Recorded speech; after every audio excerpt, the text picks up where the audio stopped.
berdakwah serta perjuangan ini. Oleh karena itu,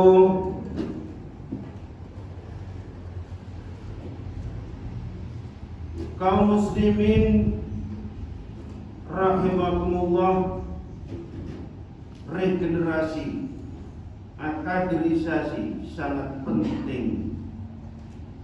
Allah Subhanahu wa taala menyatakan kita supaya senantiasa mempersiapkan keturunan yang kuat.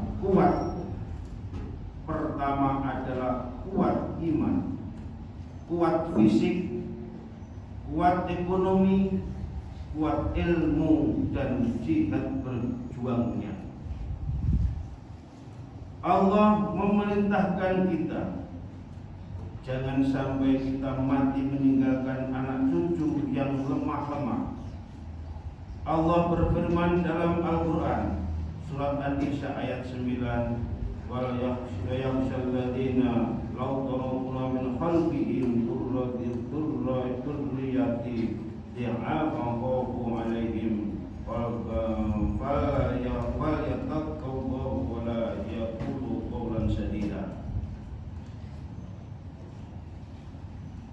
Rasulullah sallallahu alaihi wasallam mengapresiasi kader-kader yang kuat fisik, mental, ekonomi, dan imannya sebagai bekal untuk memperjuangkan agama Allah Subhanahu wa taala. Tanpa kekuatan kita sulit memperjuangkan agama Allah Subhanahu wa taala. Dalam kitab Bulughul Maram halaman 342 nomor 8 Rasulullah sallallahu alaihi wasallam bersabda, al-mu'minu qawiyyu khairu wa ahabba ilallahi minal mu'minin wa minal mu'minin dha'if. Bahwa orang-orang mukmin yang kuat jauh lebih dicintai Allah Subhanahu wa taala daripada orang-orang mukmin yang lemah. Orang mukmin sama-sama baiknya, namun orang-orang mukmin yang kuat lebih dicintai oleh Allah Subhanahu wa taala. Kaum muslimin rahimakumullah, ikhtiar untuk melahirkan generasi yang kuat dan bisa melanjutkan perjuangan Islam yang pertama lewat nikah secara syar'i. Jangan sampai ada di antara kita yang punya anak cucu tanpa lewat pernikahan. Hampir semua anak manusia yang lahir lewat perzinahan, berdasarkan penelitian dan survei, rata-rata mereka sulit disolihkan. Mereka sulit dididik lantaran proses awal kelahirannya adalah tidak benar. Kalau ingin anak cucu kita baik dan kuat imannya, solih amal perbuatannya, harus lewat pernikahan yang diridhai oleh Allah Subhanahu wa taala. Yang kedua, Rasulullah sallallahu alaihi wasallam mengutamakan sisi keagamaannya, akhlaknya dan kesolehannya dalam menentukan pilihan calon suami maupun istri. Orang sekaya apapun, sehebat apapun yang melamar anak kita, jangan diterima kecuali agamanya benar-benar kuat, menjaga sholat dan meneruskan. Mungkin anak kita dilamar